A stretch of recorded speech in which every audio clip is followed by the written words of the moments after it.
evening, everybody. This is live. I'm not sure. There we go. So I'm the principal of the college, Sarah Springman, and I'd like to offer you a really warm welcome to our college, and particularly to our venue, the Jacqueline Dupre Music Building, where we've been here now for 30 years, so great anniversary this year. And most importantly, welcome to our inaugural Helen Grindrod QC lecture.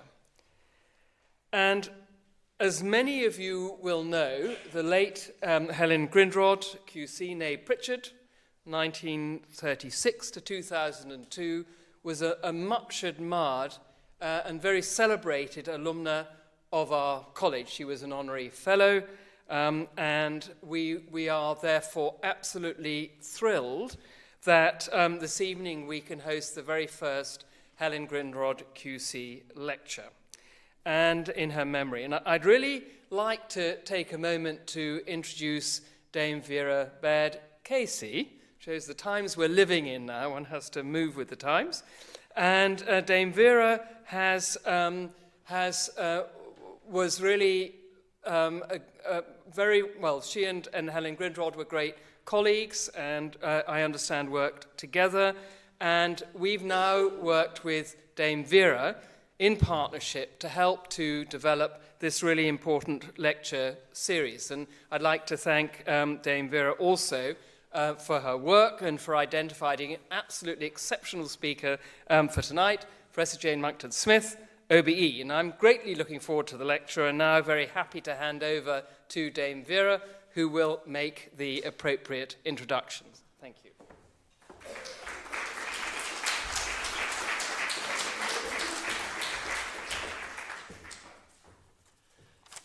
So, welcome to the first of the Helen Grindrod Memorial Lecture series, which will focus on themes of women and equalities and the law, issues very close to Helen's heart. She was, as the principal has said, a treasured alumna of St Hilda's. She was an exhibitioner here in 1954, graduating in English, later an honorary fellow of the college. She became a highly successful barrister, a Queen's Counsel, a recorder, and only the third woman ever to be elected as a bencher of Lincoln's Inn. Helen's huge achievements were all the more remarkable because she came from a working-class family. Her father a warehouseman, her mother a primary school teacher living in Egbert in Liverpool, where she was born in February 1936. Helen would have been 89 on Friday. It's wonderful that her close friends from school days who came up to Oxford with her, Hilary Milroy, and the contemporary at St Hilda's, Joyce Affleck, both of whom were lifelong friends of Helen, are with us tonight.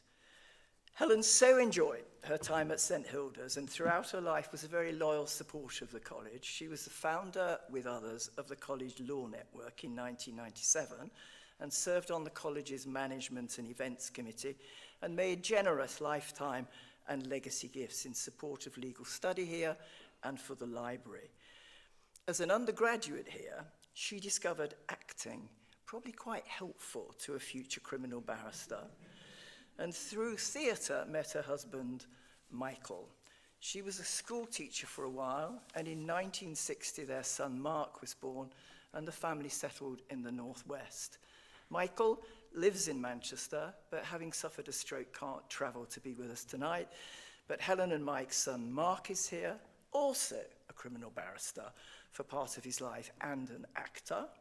He is here with his partner Anne and their son Max, also fast developing as an actor, though so far as I'm aware with no plans to become a barrister, at least if his mother can help it. I'm delighted that they're all here tonight. So in the 1960s, at home with toddler Mark, albeit I'm sure he was wonderful, Helen quickly realised that neither domesticity nor teaching was going to hack it for her.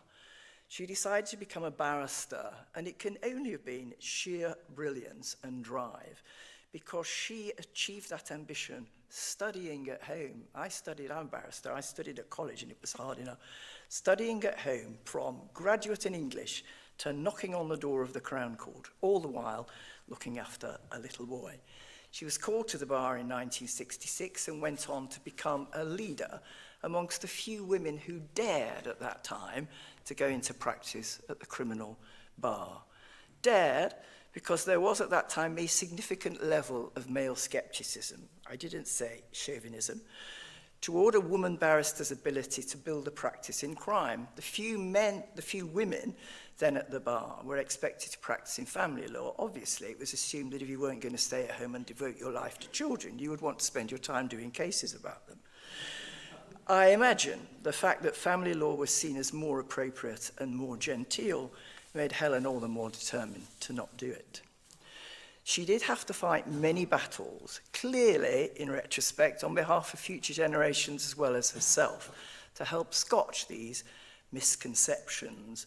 I would like to quote, with approbation, what the then Recorder of Manchester wrote about Helen in his Times obituary for her when she died many years later, but all too early, at the age of 66. He wrote, "No one who experienced the force of the courtroom persona of Helen Grindrod QC ever forgot it."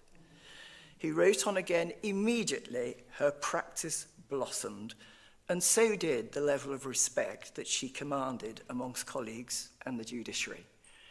She was a QC by 1982, and I met her about a decade after that in the canteen at Manchester Crown Court when I was a junior criminal barrister, half a generation behind Helen. We were waiting each for several hours for separate juries to return their verdicts, and I found her most encouraging for a relatively young barrister, very wise and great fun.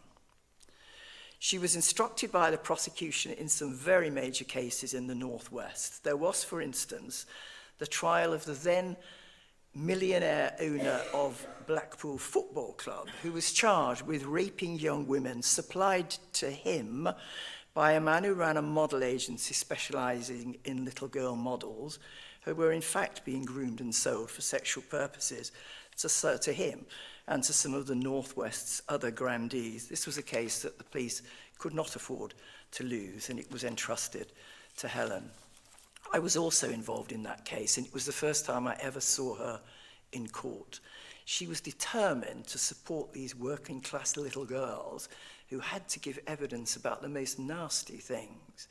Now, you can give evidence about this from behind a screen, or you can even pre-record it and play the tape in court, but they had to give evidence in open court, conscious of the trauma that they had suffered and that pain would be renewed by talking about it. She managed to have with them what was in effect an ordinary chat. She asked short yes or no questions in a really even voice so that their confidence grew. And I'm sure that helped them not only to tell their story properly, but also to resist what was to come, which was cross-examination on behalf of the very men who'd controlled and abused them. So when I needed a QC to lead me in a murder appeal against conviction for Emma Humphreys, who was one of 3 notable law-changing cases about what were called battered women who kill in the 90s, I asked for Helen to lead me. Emma Humphreys was a teenager at the time of her conviction who'd suffered a catalogue of abuse as a child and had fallen into a relationship with a 33-year-old boyfriend and pimp who'd repeatedly raped and beaten her. At 16, in expectation of an immediate further attack, she cut her wrists.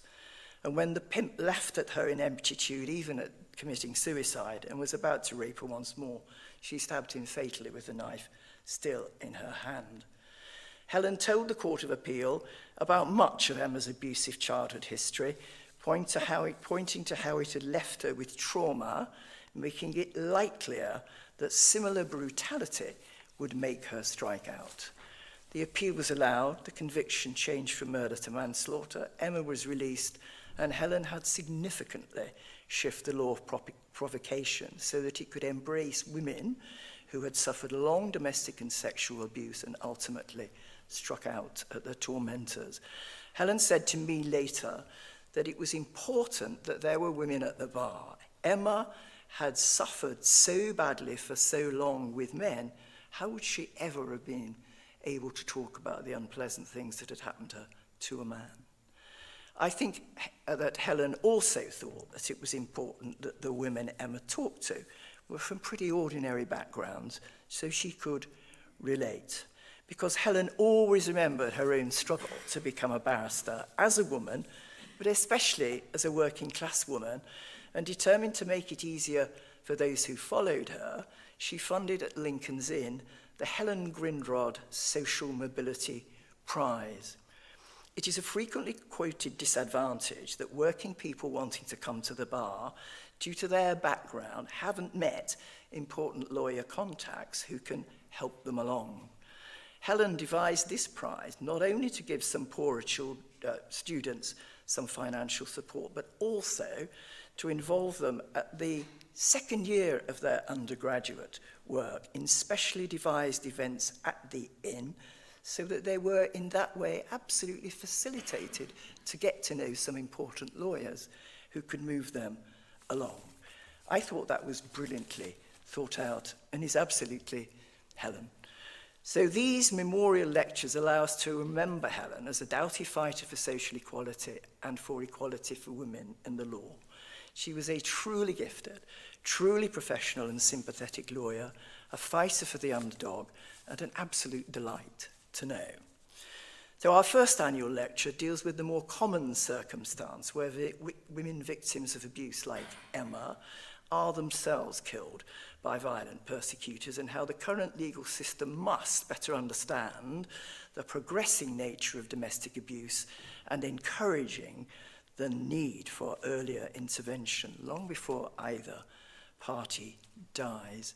So I'm delighted, and it's entirely fitting, that our speaker on this first occasion should be Jane Monckton Smith, OBE, the Professor of Public Protection and Project Leader of the Homicide Research Group at the University of Gloucester, an authority who's engaged inter alia in research on tracking offender behavioural patterns in domestic homicide and designing responses to stalking, and the author of Control, Dangerous Relationships and How They End in Murder. Jane.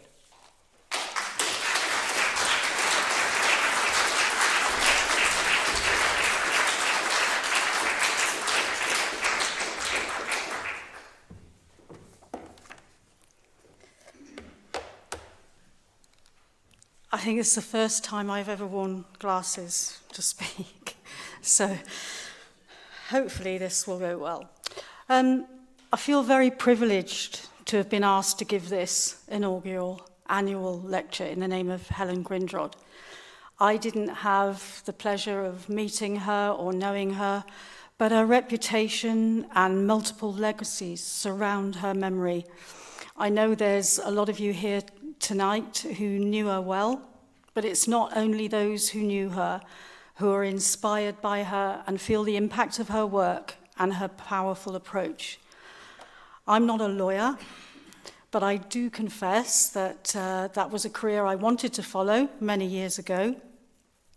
But having had some small experience in criminal law, I'm not sure I would have been up to the task. But Helen certainly was. But I'm going to begin with a story about an experience of being cross-examined in court, or a few actually. But this, I was at criminal court, and I was there as an expert witness to talk about coercive control, and it was central to the defendant's defence. The defendant was a woman who had been charged with the murder of her partner. One of the first questions put to me by the prosecution barrister was about who I wrote reports for. He asked if I only ever write reports for women.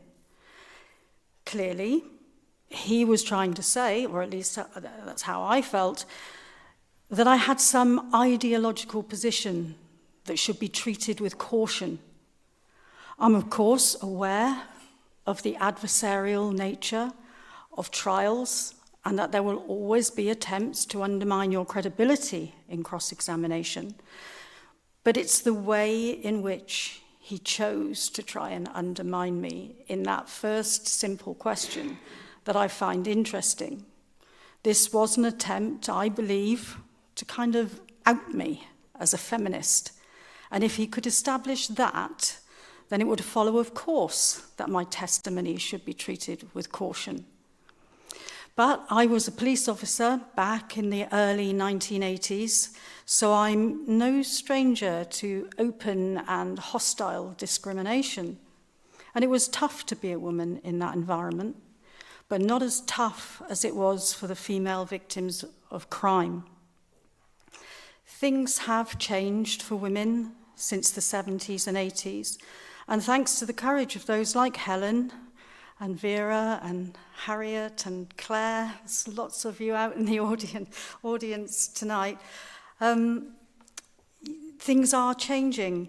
But as Russell and Rebecca Dobash note, everything's changed, but nothing's changed.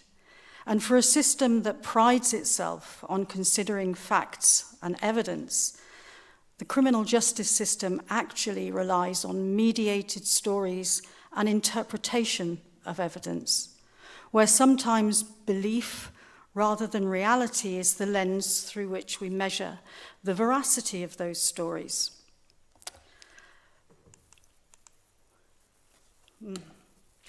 In the literature of homicide investigations, it is said that it's a process mainly about narrative construction, constructing a narrative that is plausible for a jury. But what is plausible? I've been really focused on forensic narrative construction in my work. In fact, ever since I read this book, Ruling Passions by Suzy. At first, when I came across this book, I was completing my undergraduate degree. I had 2 small children at home, and I was pregnant with my third. I was sitting on a bus going home from a lecture, catching a little bit of time to myself just to read in the relative peace and calm of that busy, bumpy public transport. But in the chapter I was reading, she was talking about homicide defences to show how the motivations of killers were interpreted, how the story of their violence was constructed, and what made those stories plausible or believable defences. Now, she found there were 3 key narratives that appeared over and again. 3 constructions of the deceased woman that made her culpable in her own murder. And, of course, justified or excused the killers. The 3 constructions she called, her words, naggers, whores, and libbers. 3 behaviours that are so challenging they could push someone to murder. They are defences that are the basis for the crime of passion narrative that seems to drive understanding of intimate partner homicide. And it was that idea, the crime of passion, that is held up for scrutiny in the 8 stages research that I will talk something about tonight. I think it's fair to say that as well as not being up to the task of being a barrister, I'm also not a natural academic, and it's been a wonky dogleg of a journey that's brought me to be being invited to talk to you here tonight. It certainly started, though, I think, reading that feminist analysis, because it gave me a language with which to organise my thoughts and experiences, and having a language to make sense of anything can transform your perception of it. And I remember Jenny Kitzinger, who I was lucky enough to have as one of my PhD supervisors, writing about this in relation to child sexual abuse. She argued that until the 1970s, there was no real language for victims of child sexual abuse to be able to talk about their experiences. So what language then does the crime of passion narrative give us to talk about intimate partner homicide? It's more a defense, really, than an explanation. And does it have any basis in fact and evidence? Across many years now, I've been talking to families bereaved through intimate partner homicide, and their stories do not match this narrative. Neither does the extant research. Intimate partner homicide is what I would call the poor relation to other forms of homicide. It has not had the forensic attention enjoyed by many other homicide categories. The reasons for this lack of forensic attention may be in part because of the dominance of the crime of passion narrative that explains it as being the result of spontaneous provocations or arguments where the outcome could not have been predicted, but also because of the low status afforded to domestic abuse. Although domestic abuse researchers have been talking about patterns of control for decades, it was the emergence of Professor Evan Stark's model of coercive control that seemed to give a new language to understand domestic abuse, a new narrative to explain it. And it is this context in which the 8 stages research pattern sequence was developed.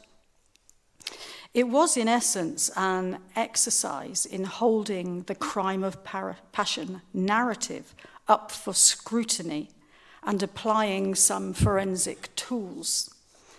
Temporal sequencing was the tool that we used, and this is a method that has been applied in understanding the killer's journeys in serial killing, male confrontational homicide, and even genocide. And sequencing methods are ever being developed to look at cold cases of sexual homicide, for example. But there's little being done in the area of intimate partner homicide, despite the scale of the issue. Another reason, perhaps, for the lack of forensic attention is they don't have to search for an unknown suspect. And as I was told by a senior police officer, as he explained this to me, he said, look, they're so simple, Jane, even a constable could deal with these. I don't agree. I don't agree that they're simple. I don't agree that there's no complexity and there's nothing to learn, and we can't predict what the killers are thinking and doing and how they're escalating. The basic method for temporal sequencing really is just to gather together a lot of cases. We gathered together around 400 cases at first. You look at all of those, you find a common chronology, and you make a master chronology, and that's our master chronology there. Really, it's as simple as that. But we found 8 clear points of escalation in these cases, hence it's known as the 8 stages. And what we found, and what was corroborated by other research, was that far from being spontaneous, unpredictable incidents, intimate partner homicide, more often than not, involves levels of planning, the polar opposite of the crime of passion. So let me just tell you about a man I spoke with in prison, a man convicted of killing his wife. I spoke to him just as he was starting his life sentence. He wasn't the scariest or even the most interesting man. In fact, it would be fair to say that he was average in nearly every respect, and that makes him worthy of discussion. I'll call him John. I wanted to talk to John about the murder of his wife to explore if it could have been prevented. It wasn't the story he had curated for his defense that I wanted to hear. John claimed in court that he just lost it and he couldn't help himself, the classic crime of passion defense. But John hadn't just lost it in the moment. He had waited silently behind the front door of the home that he still shared with his wife, with a knife in his hand, waited to hear her turn the key in the door as she returned home from her day at work. He attacked her on the doorstep and stabbed her multiple times. He then called the police to confess. No argument, no proximal provocation. So I didn't ask him any questions at all, in fact. I just encouraged conversation because I just wanted to hear what he thought was important, what he wanted me to know. And he told me almost immediately what was dominating his thoughts. In fact, his first words were, "You know I'm the real victim here, don't you?" He went on to tell me stories about how he'd been a victim all his life, how his mother never really loved him and people didn't listen to him. This wasn't a story of abuse. He also wanted me to hear how the whole criminal justice process had been unfair to him. And now, whilst in prison, that was unfair too, because his grown-up children didn't visit him. It would be expected, of course, that John might be reflecting on his life at this time and feeling a bit sorry for himself. But at the heart of what John was saying was a story of injustice. I made no sympathetic comments. I didn't agree or disagree with him. And he continued, actually revealing what drove him to murder his wife. I asked him why he thought his children didn't visit him. And he said, because they always take her side. And they were again apparently taking her side in his story of her murder. It seemed that John felt he had some justification for killing his wife, but others were simply not recognizing it. He said, she was leaving me, and where would that leave me? John could not understand why there was no solidarity with his position. Why couldn't people see that this was an injustice? Her leaving him was an injustice, a violation of his rights, and he was entitled to act. He didn't use those words, of course. The key question for me then was, where did this man get the idea that his wife leaving him was a violation of his rights? He'd certainly spoken about the lack of solidarity. But really, what he's saying is that no one was saying, oh yes, John, I can see why you killed her. I completely understand. This right he believed he had was not a right at all, he was realizing. And that was unfair too. Why had all these messages to him suddenly changed? Now, he wasn't suffering delusion or mental illness, and there was no psychosis. He was an ordinary man trying to live an ordinary life, and he had just reacted to a perceived injustice, an injustice he didn't dream up out of nowhere. So let me contrast this and tell you about the story of a woman I interviewed in prison. I'll call her Laura. She too was serving a life sentence for murder. The first thing she said to me was, don't worry, I've got my armour on, referring to the fact that she had put on makeup and done her hair in preparation for our meeting. She was telling me that she knew it was going to be a difficult conversation and that she was prepared. The difference between Laura and John is that she said she'd reached the end of her ability to cope with her husband's abuse and was fearful he would end up killing her if she challenged him or left him.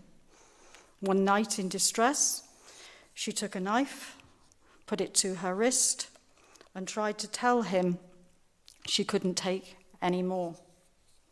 And this was what he'd pushed her to. And he just said, go on then.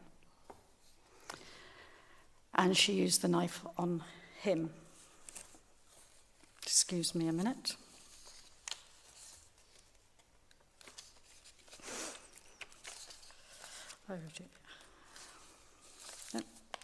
Anyway. So, I've listed a slide. Coercive control is at the heart of homicide. These homicides, intimate partner homicides, homicides where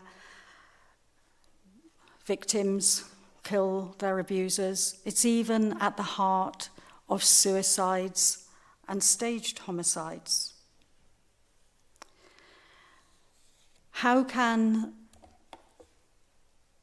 a pattern that is defined in the criminal law be so difficult to apply in criminal cases? It's incredibly impactful, and I think we don't always understand it. Professionals don't understand it. This keeps coming up in all of our reviews, evaluations, recommendations in domestic homicide reviews. We need more training. We need more training. We need people to understand this pattern of abuse. But nothing really seems to be moving forward. I could be wrong. It's just the way I am when I'm working on cases, the way that I am feeling about it.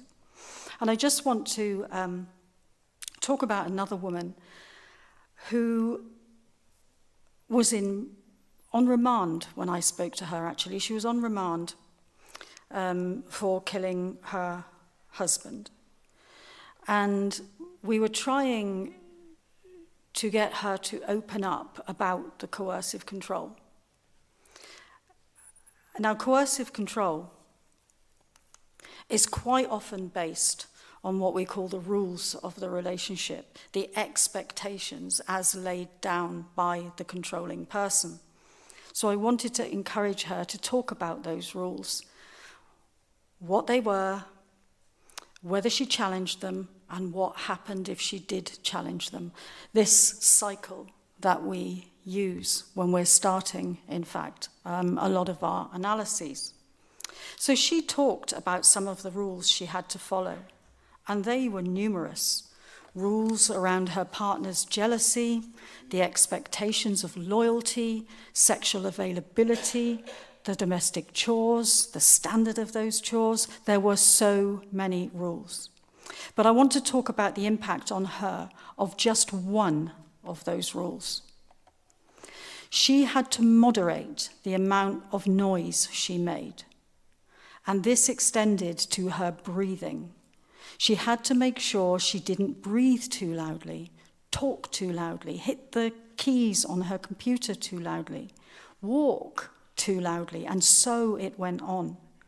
If she did make a noise, there were often deeply unpleasant consequences. She said, "My first thought when I wake in the morning is how loud am I breathing?" Her first thought. She would then try not to make too much noise as she climbed out of bed, as she walked down the stairs, as she opened and closed the kitchen door.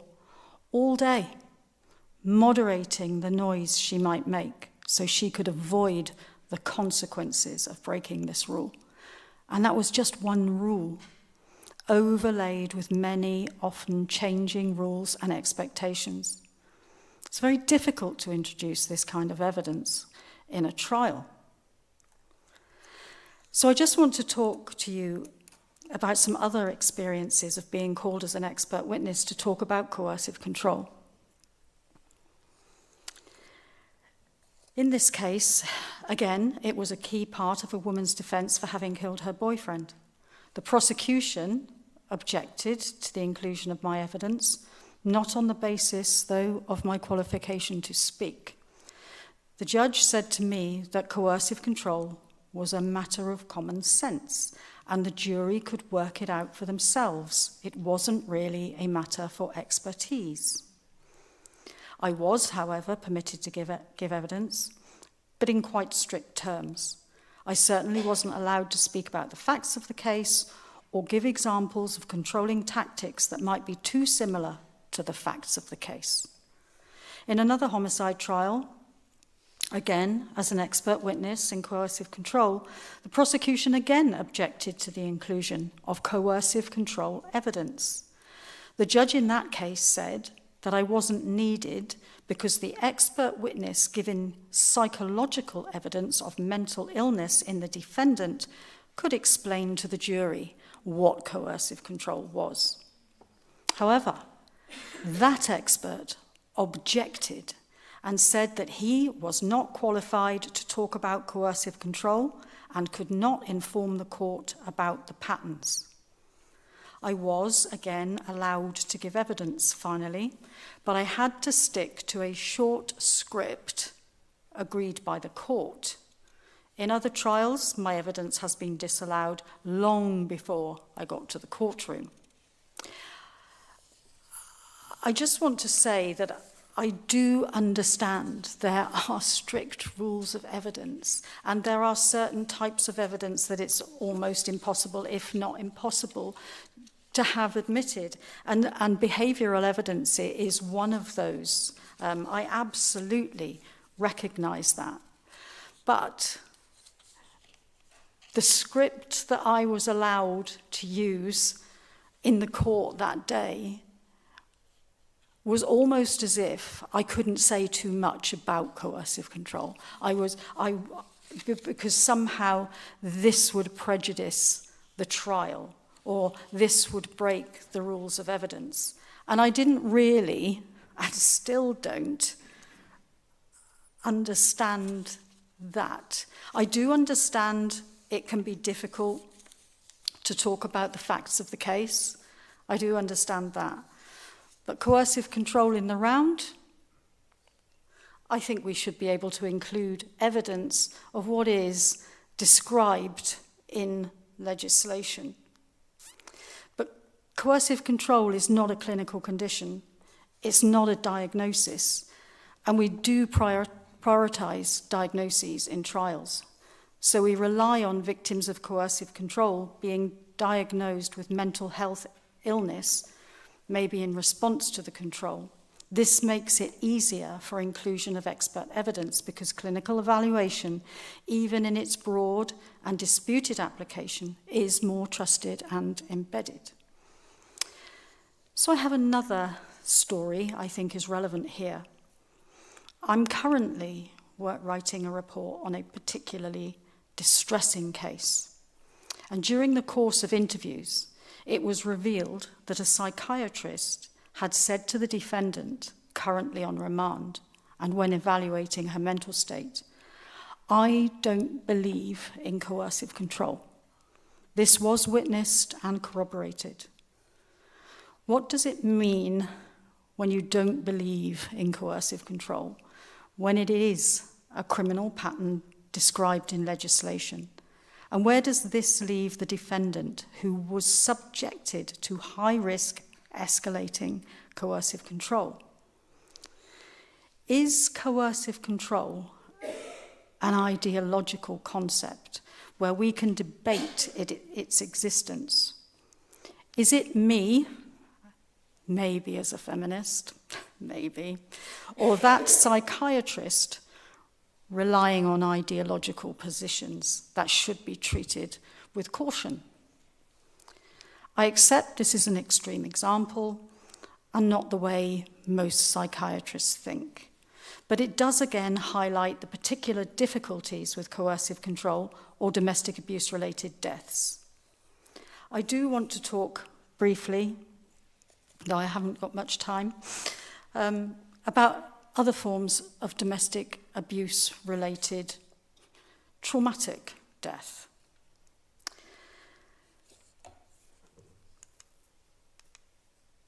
Suicide, coercive control-related suicide. Now, suicide is receiving increasing attention, and there are two key ways that coercive control-related suicides are being linked with criminal culpability. First, the idea that there is a causal link between coercive control and suicide of its victims, that a controlling, abusive partner can be criminally liable for causing their victim to take their own life. There was what was described as a landmark finding by the coroner in 2022 in the case of the suicide of Jessica Laverack. Her story, when heard at the inquest, caused the coroner to make a direct link between her distress caused by the abuse and her suicide. There were similar findings in the case of Kelly Sutton, Roisin Hunter-Bennett, and Jill Parton. But thus far, as far as I know, there has only been one conviction, and that was in the suicide of Justine Rees. But in that case, the defendant pleaded guilty, so it was never put in front of a jury. The trial in January 2025 related to the suicide of Kiana Dawes found her abuser not guilty of causing her suicide. Another case was referred to the Crown Court in February 2025, the case of the suicide of Taryn Baird, where her partner has been charged in relation to that. I know of other cases in preparation for charge and trial. Will we allow expert evidence of coercive control in these cases? I'm expecting to be attending court for one such trial being prepared at the moment, but I have a strong feeling, even though coercive control is absolutely central to the prosecution case, that there will be objections to my evidence. A second area where we could look at criminal culpability is the idea of staged suicides. When I started reading the research around the area of homicide staging, that is, staging a homicide to look like something else, it was shocking. According to multiple studies, the most common characteristics of any staged homicide across any category at all is one committed by an intimate partner in the context of domestic abuse, where one partner wanted to separate. It was staged as a suicide, closely followed by being staged as an accident. Pressure is building for the police and other professionals to be able to identify a staged scene. A research study back in 2014, prompted by pathology professionals, looked at some cases where there had been no post-mortem or investigation and found that half were suspicious and in need of investigation, and a third, they said, were homicides. International expert in homicide staging Laura Petler says that intimate partner abuse and crime scene staging go hand in hand. So given the scale of coercive control suicides, staged homicides, violent resistance homicides, and identifiable homicides, all linked by coercive control, why aren't we doing more to understand it? We have developed a new timeline that is in preparation at the moment for peer review, so not published, but it sequences the behaviours of victims of coercive control and how they can escalate, maybe to suicide. An interesting thing that we found was that, and it's one of the reasons we haven't published the paper yet, is that victims do follow a very identifiable pattern where they disclose and where they seek help and where they might have suicidal ideation. And this pattern is actually defending people in staged homicides because we do not understand how coercive control works. I want to end with a particularly sad comment from a woman about the death of her child. I didn't know whether actually to include this comment, but decided that it makes such a strong point about how our systems and processes are failing victims, and because it had such a profound impact on me, that I want to include it. She said in conversation with me, and I can't disclose at this time where or why, if I could turn back the clock to a point in time, I would change things. I would have taught my child how to live with the abuse, given them the tools to deal with it, like I learned, instead of reporting it. Then I would have been able to protect them. I do want to finish on a higher note. There are so many people, especially women, fighting to change things. And they are changing things. Yes, there is a long way to go, but the shoulders we're all standing on have given us a language with which to argue, legislation changes to impact systems, methods through which diverse voices can be heard, and role models that have forged the path forward to follow. And I think it's fair to say Helen's legacy is in every one of those areas. Thank you.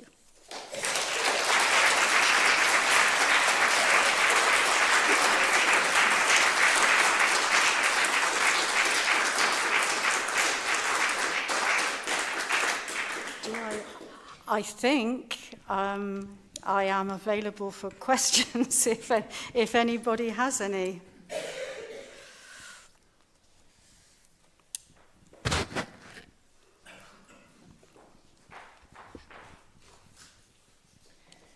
Thank you. Yeah. Thank you, Jane. That was a very powerful, very insightful talk, a very troubling talk for all those reasons.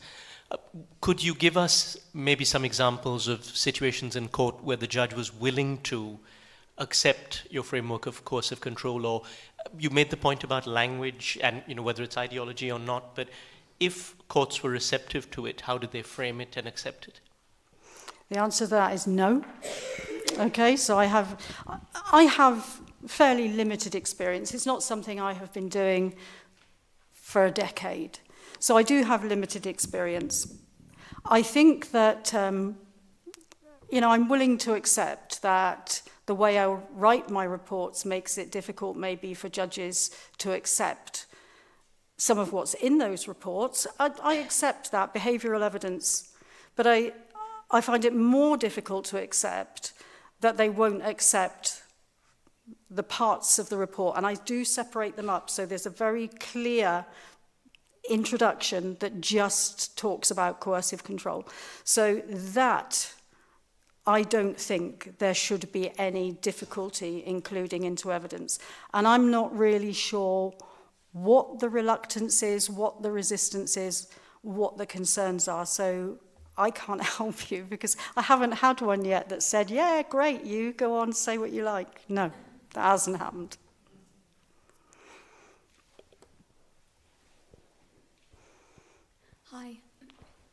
Hi, can you hear me? Okay, lovely.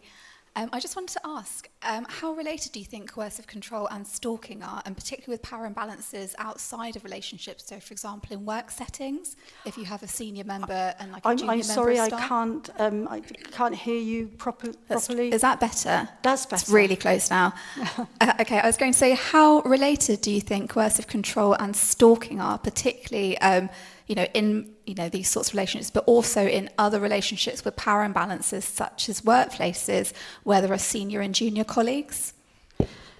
Yeah, good question. Quite complicated. Stalking is, again, one of those hand-in-hand patterns that follows coercive control like night follows day.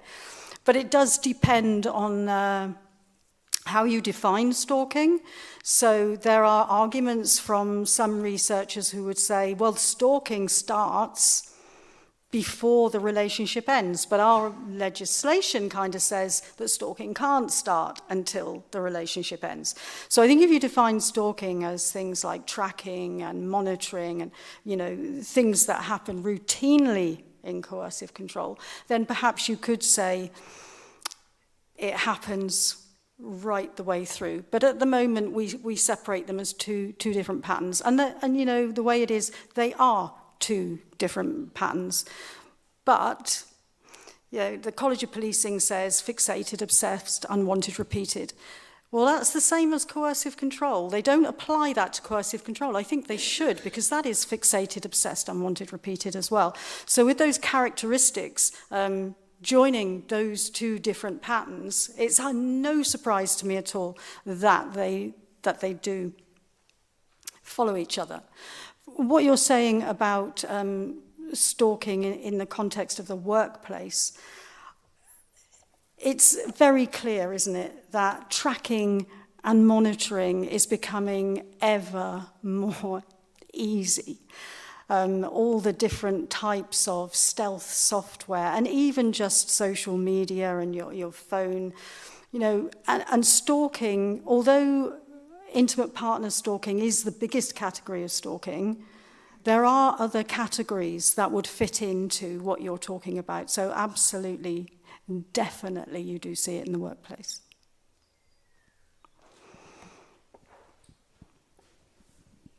Thank you very much for your talk. Can you hear me okay?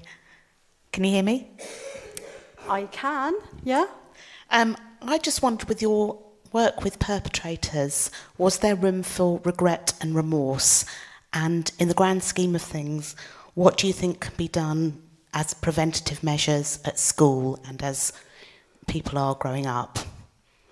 I don't work with perpetrators. I've ended up talking to some of them in my work.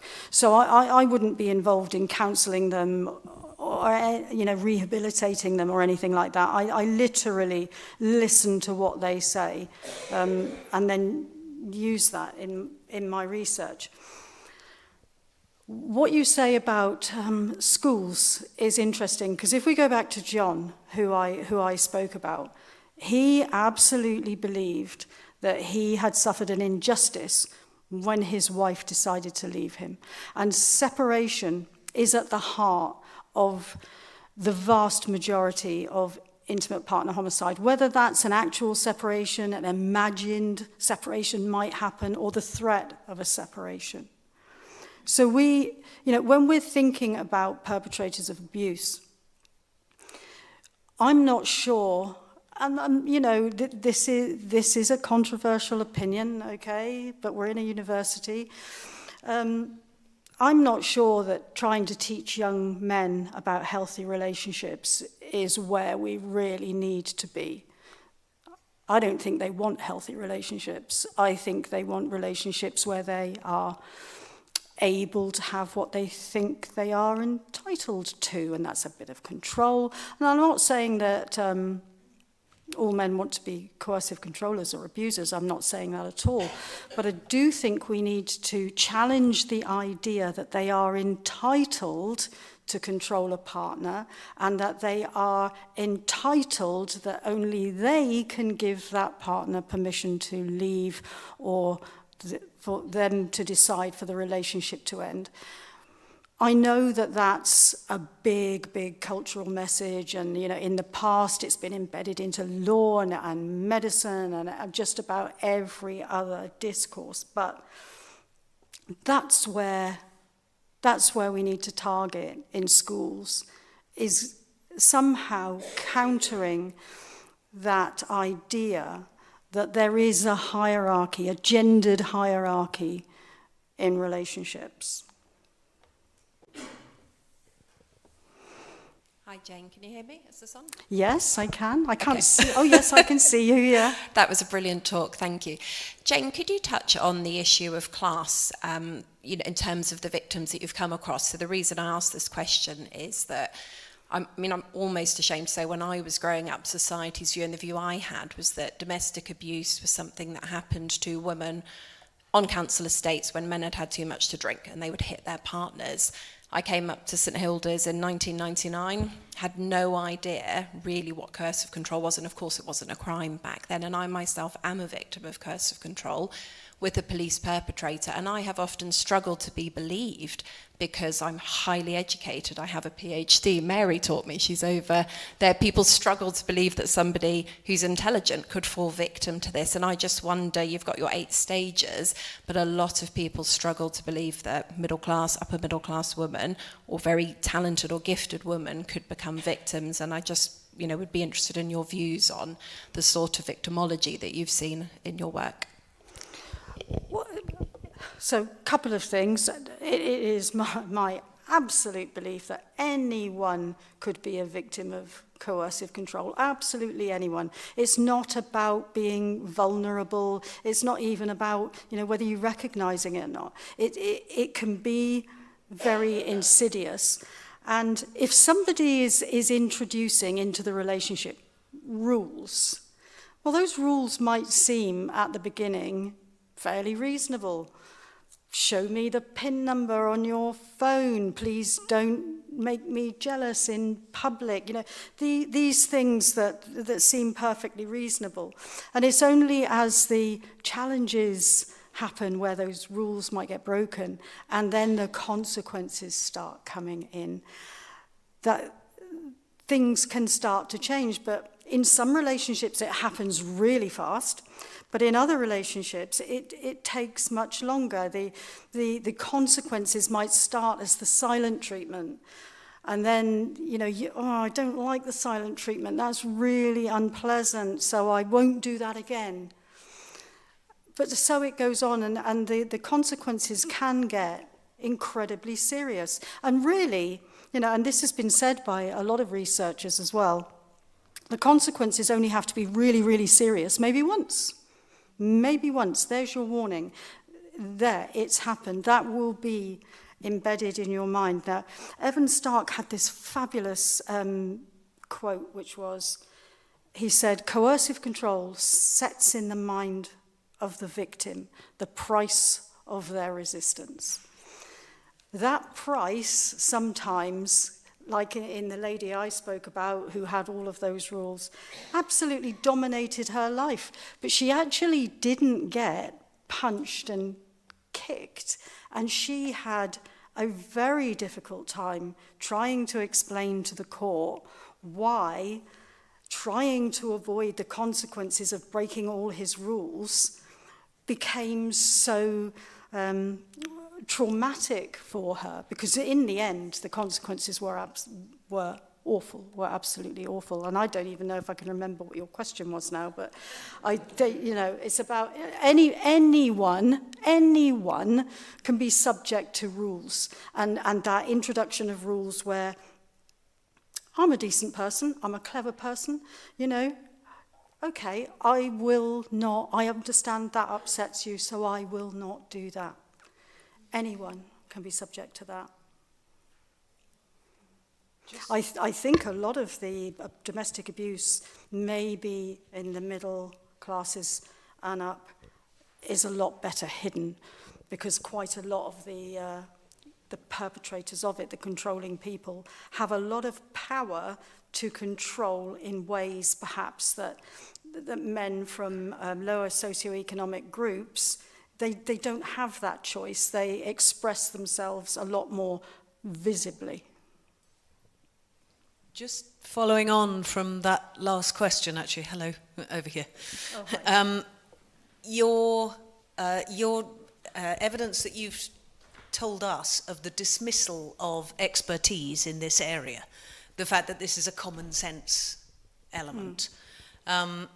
Going back to your 8 stages, I am a magistrate in part-time, and I'm so amazed by how many of those stages are in the magistrate's court, thought of as a lesser crime. Oh, yes. Thought of, and I wondered whether there is any movement happening towards allowing the magistrate's court some flagging methodology, rather like the counter-terror prevent system. It may not have been ideal, but at least there was some idea of noticing the red flags and being able to pass it on to various authorities, because one sits there, as you say, being asked to make decisions which we're not qualified to make. We're not trained, we are not experts.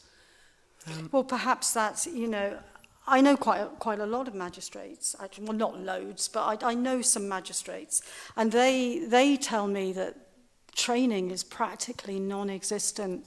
It's very poor. Yeah, in this area. So are you saying that if you don't get this knowledge or checklist or whatever through training, that it should be through some other method? Because I don't know if that's happening.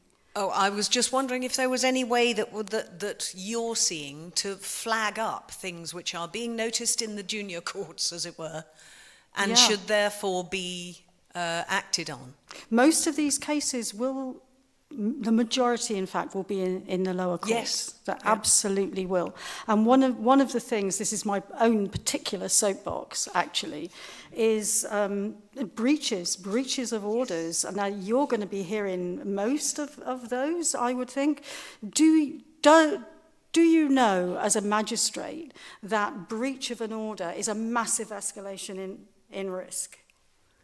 You can see it because you get the same person back again and again and again, and the breach gets worse. So you can see it. The breach is, initially it was just, yes, I got in touch with you via text and I was told not to. Then it's, I was round by the house. Then it's, as you, back to your story, yes, the narrative, you're watching the narrative grow in front of, and there's nobody you can tell. You know, there's sort of probation are there and they're brilliant and they're helping.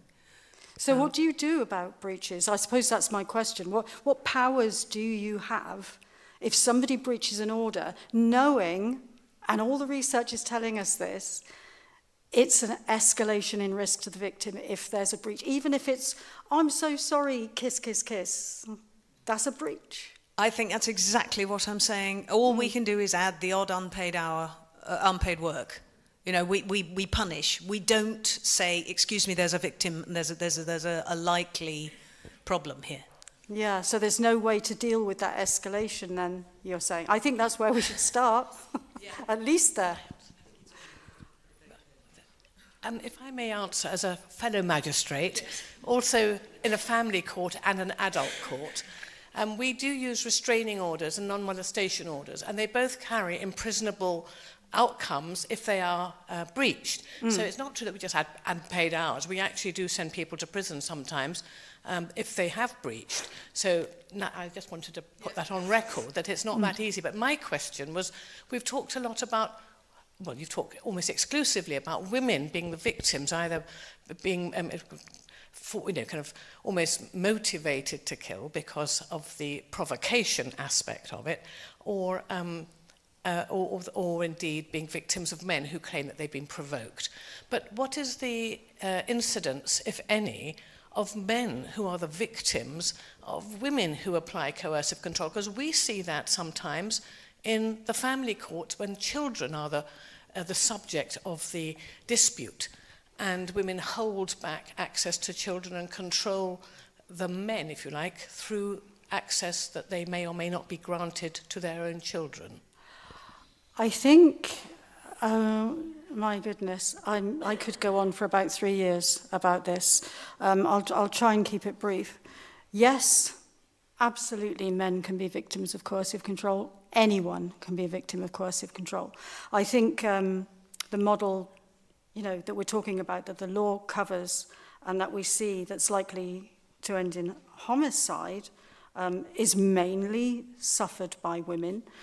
Now, if we just look at the homicide figures, because I'm a homicide specialist, so in the last global homicide report, which was where they separated up intimate partner homicide and domestic abuse, which they didn't do in their latest report, and I really don't know why, 82% of victims globally were women. Well over 90% of the offenders were men. So probability is that your dangerous escalating offender will be a man. However, I have worked on cases, I did one very, very recently, where the man was definitely the victim of coercive control.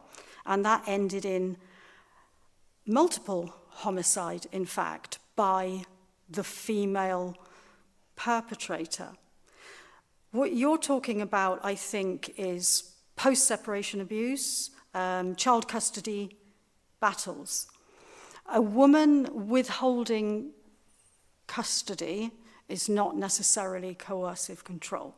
I really think you need to look at the history way more, because a lot of female victims of coercive control don't want their children, obviously, to be subjected to that control by this controlling person.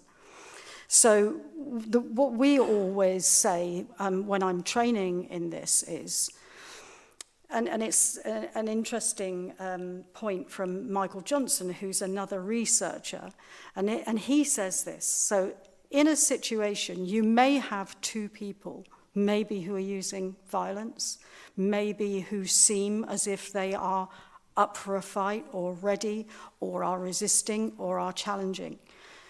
But in that situation, usually you've only got one of them is also controlling. And that is what our professionals are not doing. They see a case come into the court, and especially the family courts, they look at it, why don't these two just stop fighting with each other? Why don't they just stop this? She doesn't want him to have custody. Which one is actually controlling? You've got to deconstruct it a bit more, get underneath it a bit more, because it's not always simply a case of, I look at her and, yeah, she's fighting. Yeah, she's fighting. She's a mum. Of course she's fighting. What has happened before, not what's happening today. And can you identify which of those people is setting the rules or was setting the rules in the relationship? And then you might be able to have an answer to your question and make some of the difficult decisions that you have to make. Hi. Is this... there we go.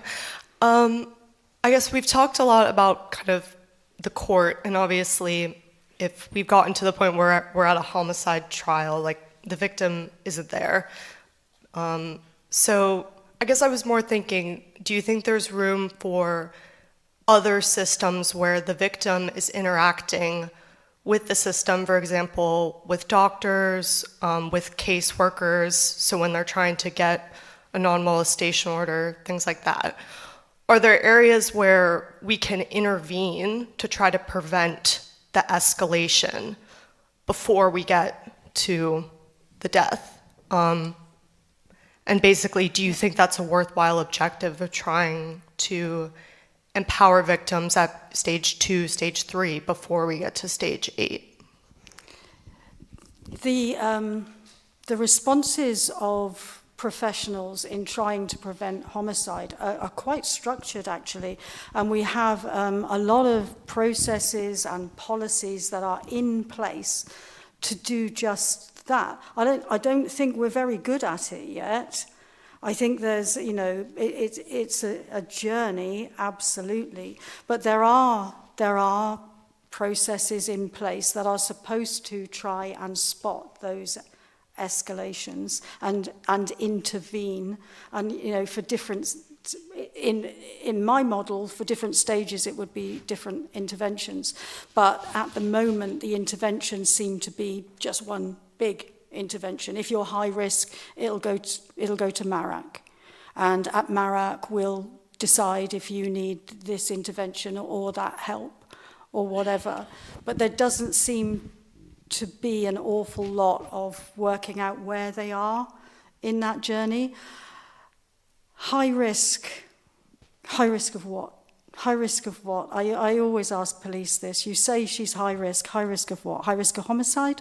High risk of further abuse? What are we talking about? And that's an answer. That question is rarely answered. Rarely. Sorry, I just saw that lady put her hand up, so I could.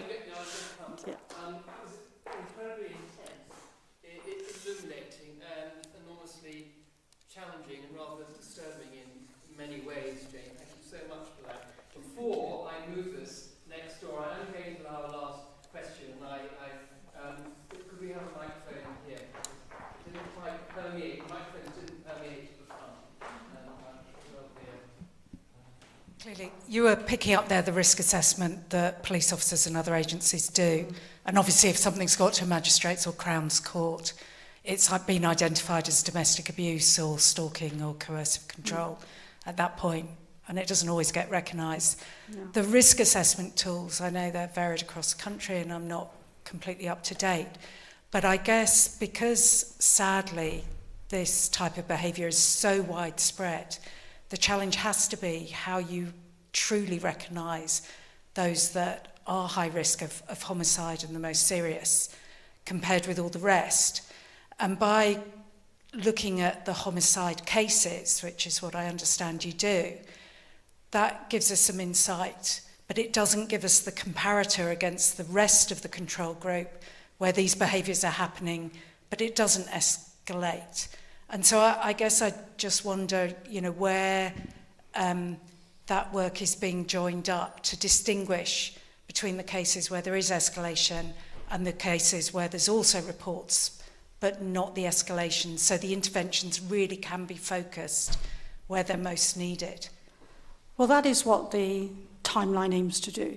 So, for example, if you're looking at a case and it's at stage 3, you know that is high risk for further abuse. Once you get to stage 6, then you're in high risk for homicide. And is that being built into the risk assessments as they're currently designed? Yeah, so now another can of worms. So yes, in fact, it is. So, I mean, I don't know when you left the police, but I would imagine when you were in the police, you were aware of DASH. And Merit is the one that I think had the better evidence base, done by Kerry Nixon in Liverpool.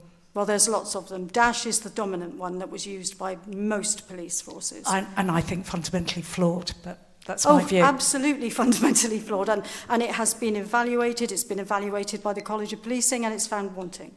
And it's saying that it can't really be used unless you have very good knowledge of coercive control or domestic abuse. This is what the evaluation of the College of Policing said. It can't be used unless you have that extra knowledge. They tested it, and if you had not very good training, no better than chance that you were getting the risk level correct. That has been taken over now, not completely, but DARA has kind of come in, which is a College of Policing tool, which is a little bit better than DASH, but does not do what you're talking about, really, I don't think. It doesn't really differentiate those cases that are awful from those that are escalating to homicide. The timeline has been integrated into other risk assessment tools, and they are being piloted at the moment. But it's not a tool to take over from every other tool. I mean, a lot of police are using PPN now, so if you use the timeline with PPN, it is in fact quite effective. Wow. Sorry. It's very interesting. So, first of all, I want Mary. We will have one more. Dr. Helen, please.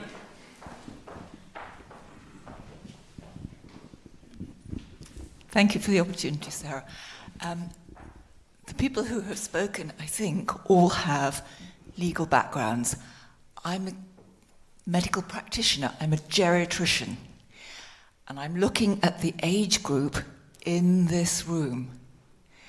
And I would say, you have been forgotten in this work. I'm also a trustee of an organisation which used to be called Action on Elder Abuse, but now has a fancy name that nobody understands. There is no age recording that helps to identify older victims and older perpetrators.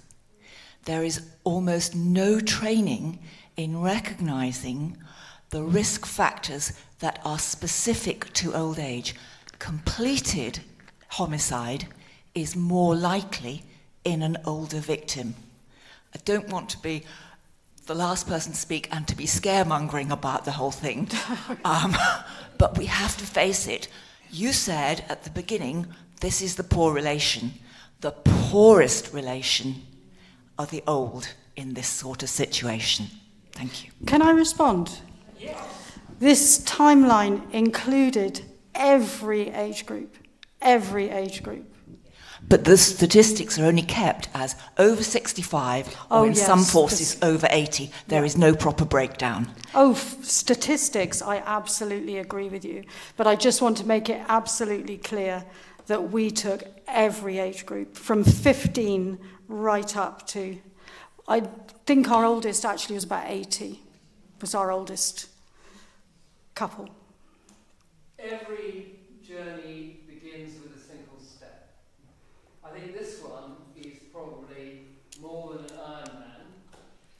It's a long way away. We've taken that first step today, certainly with this new series. So enormous thanks to Dame Vera and to the Grindrod family who descended from the person who's the lecturer is named after. It's lovely to have you here. We feel very, very honoured indeed. And thank you for being such a questioning and challenging audience, because that's what we love at St Hilda's College. It's so important that those questions are asked. And I'm best thanks to Jane Monckton Smith, who has given us, has revealed all sorts of things that are incredibly frightening, concerning, but at least we have the confidence to know that we have somebody fighting the corner who has not only the scholastic background, but the courage to go out there and do it. And thank you so much, Jane, from all of us. And we'll